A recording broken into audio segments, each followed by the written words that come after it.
Hello, welcome back. It's a new day, it's a new recap, and it is round 4, the penultimate round of the Newport Chess Congress 2025. Hopefully, you have seen my recaps previously. This was a tournament that I played in August, a 5-round tournament, which is FIDE rated. I was aiming to get my first FIDE points. You will see if I did it towards the end of the recap coming tomorrow. But for today, we are in round 4. I am facing now the 4th rated opponent, or 4th seed in my group. Yesterday, I unfortunately threw away a game that was totally winning against the 2nd rated. I think he was 1635, something like that.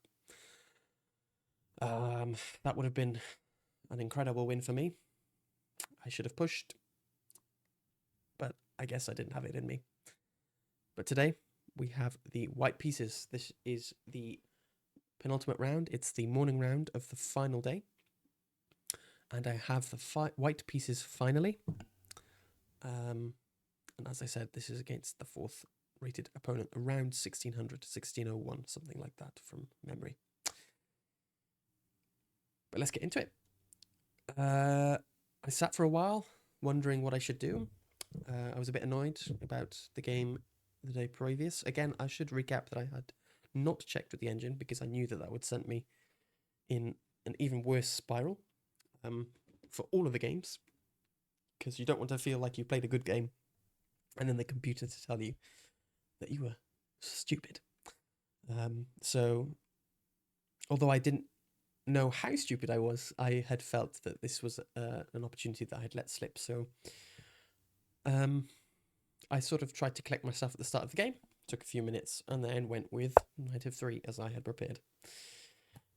d5 came, g3, my beloved little Reti system, getting these two pieces, castling quickly, nice bishop, whoops, not king f1. Nice bishop on the very long diagonal, lots of long-term pressure. After c5, bishop g2, knight c6. This is threatening to push this e-pawn, which you don't want, and turn it into a reverse King's Indian, or at least I didn't want. So I played d4 immediately. Black does have the opportunity here to take. Whoops. Delete from here. Not take like that. That would be stupid. e4 first. And then takes. And now it's a reverse Grunfeld. But this is actually known to be very, very, very good for white because we have the extra tempo. We're already on this diagonal with the bishop. And we have all the usual Grunfeld moves. Like this, castling quickly and just attacking and breaking down this center pressure on this rook. I think black sort of knew, and in fact, after we analysed, I did analyse with my opponent, he did say, I figured that it was probably not good for me to go into this. So instead he went e6, which is a move, it's pretty normal. I castled knight f6, just developing pieces, and now I went c4, and now it kind of looks like a weird mix between a Catalan and a Tarrasch. Bishop e7 came, and I took this as an excellent opportunity to waste another tempo with my bishop. And after cd5, which I thought was a pretty normal move, I thought ed5 was probably the best move. I didn't quite know what I was going to do here, but I think queen c2 seems logical. And as you can see, and as I've marked, we sort of play against this isolated pawn, bringing this knight in, maybe blockading this way. You know, the usual sort of stuff. I get a pretty decent position, natural piece play. And I thought if knight takes, I have e4, and I'm doing really well. And indeed, after knight takes, I had e4, and it was a great move. Here, I was a little surprised that he went back to knight f6, to be honest. I'd briefly looked at something like this, which I felt maybe could have packed a little bit more venom. Just trying to cause some problems Yeah, engine says it. It's a possibility. So the idea is that this knight wants to come here, but engine just says I can take. And I can. I thought I had to do this, but apparently I can just give away. Oh my word! Because I have this pin and I get 2 pieces. That's ridiculous. Totally missed that. But knight bd4 I was slightly concerned about. This is what I was thinking. I thought maybe I had to do something like this, which is not quite right. Anyway, after e4, knight f6, I was slightly surprised. I thought, oh, damn, I'm well off. And I traded queens. Which is actually a terrible idea in this position. Queen takes d8 is okay, but queen c2 is just better. Keep the pieces on the board, and I've got a +1 advantage. It's not the worst. Queen takes, and then he took with the king, and I thought, oh my days, what's going on here? I thought knight takes was much better. I was thinking knight c3, and now here, and we have this maneuver, as you can see, that I've marked going after this pawn, which I thought was probably an idea. King takes d8, and I felt like I was really well. And here, I played bishop g5, which is, I mean, okay, makes sense here, but I unfortunately have to give up this bishop pair. And here I felt like I'd lost the thread a little bit, and I think the computer agrees with me. It's quite a tricky position to play. I've got a lot of activity to try and curb stomp. This king is going to find a nice home here. The rooks are coming out pretty nicely and quickly. It's nasty, and I hadn't quite realized the extent to which, until after king e7 here, I realized, what am I going to do? I went, well, rook ad1. Actually, interestingly, I think my coach marked this as an inaccuracy because rook fd1 would have been better because we want this and this. These seem to be the most logical files. I just didn't like that this bishop was staring down here. But apparently that's just a ridiculous thing to be scared about. So rook ad1 anyway. I'm still sort of trying to push, but at this point I'd lost all my advantage. And I was sort of, I don't know how I felt, to be honest. I think it was just sort of playing moves, a bit of inertia from the day before. a6 came, which I thought was a bit slow. Rook d8 here, I think, just solves all of black problems. Like, I'm kind of either forced to accept this trade or move this rook. Oops. Move this rook somewhere where I don't particularly want to. Or back, or have to trade, that sort of thing. But a6, sure. I went a3. I thought maybe just try and gain some tempo here. Bishop d7 came. I went rook fe1 because I didn't like the fact that after this,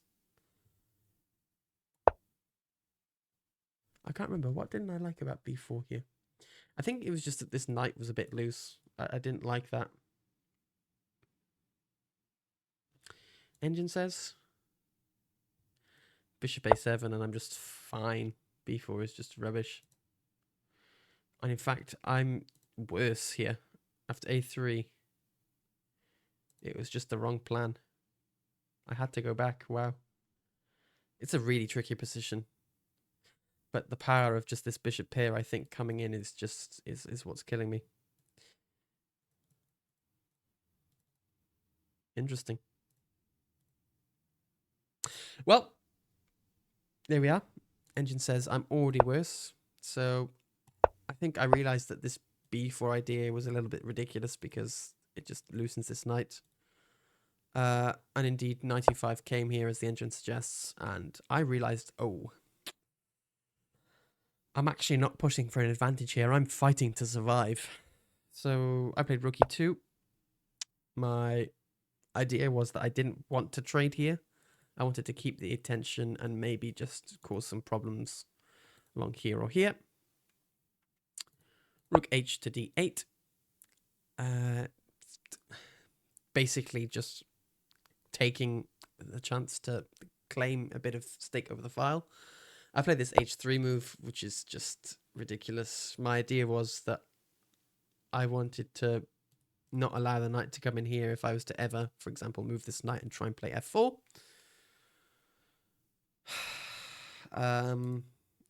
Rook c1 is probably an interesting try just to line up with this undefended piece. At this point, I was really struggling for ideas. It's a really, really difficult position to play.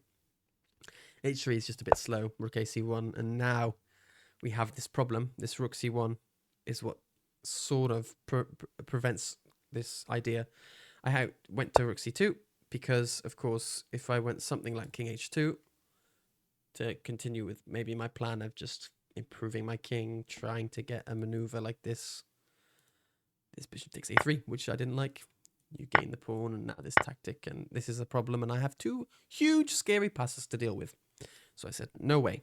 Rook c2. Bishop b6k. Just to stop any tactics to try and maybe go after this this piece. And I realized that, okay, this rook now is doing nothing.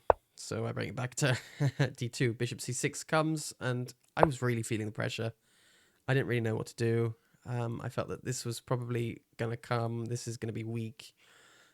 These rooks are well placed. Bishop pair to try and contend with. I was scared. I played knight d4, just trying to go after the bishop pair. And black took. Bishop takes d4 is actually a mistake according to the engine. Because there was a way to punish me, which is apparently... I've got it here. Bishop e8. If anyone can understand that. Who knows? Stockfish works in mysterious ways. Apparently the best move here is just to go knight f3 back. And then there's a weird sequence with knight c4, rook takes d8, rook takes d8, rook takes d8. And apparently here I'm just worse. Which I can sort of see, I suppose. This is weak. This bishop pair is going to come. These pawns are maybe going to storm and try and cause problems and undouble themselves. Who knows? It's very, very mysterious. So instead of knight d4, knight takes e5 is apparently best here. I just didn't like that this pawn was just blockaded forever, and that this seemed like an impossible plan because this is always going to be under pressure from this, and this just feels too slow.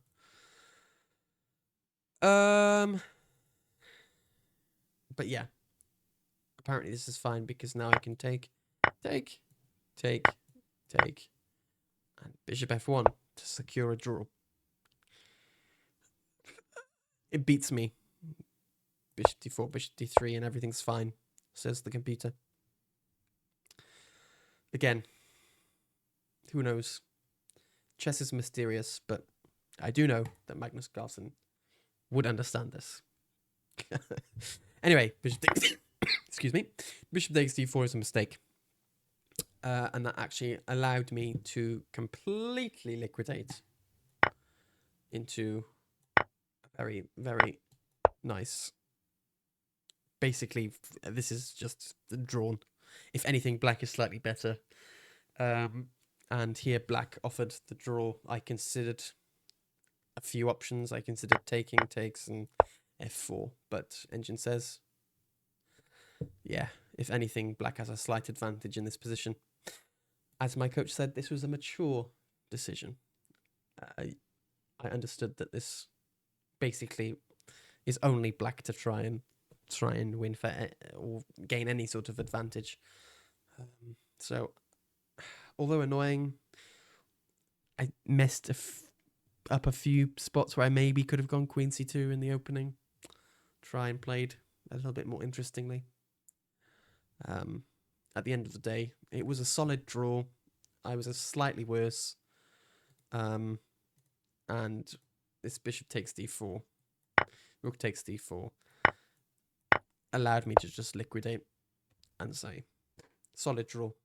We'll try and fight in the last round. So yeah, another draw. again, against a pretty high-rated opponent. At this point, I'm having a pretty decent tournament. I'm slightly disappointed in some sense, but in other ways, I'm quite proud because I'm playing solid. 2.5, let me write it in, out of 4 is, I mean, decent. I'm on +1, so every half point over the 50% mark is counted as a plus, so I'm currently +1, considering I'm 2.5 out of 4. A win would mean I'm +2.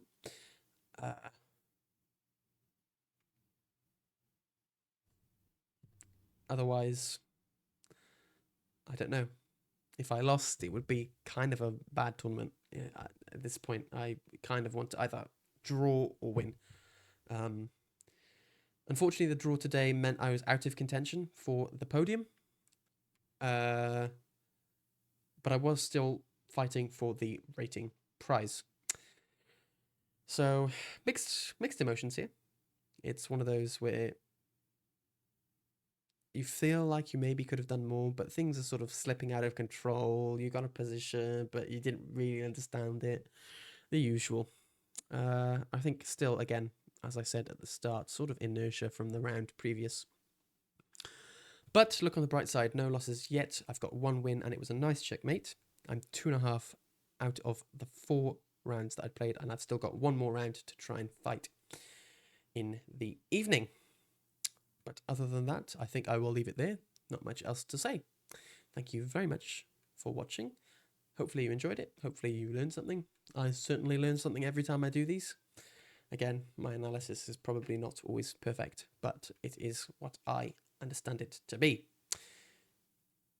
Other than that, I'll call it there. Thank you very much. Hopefully you have a great rest of your day, and I will see you tomorrow for the final round of this tournament. Take care. Bye-bye.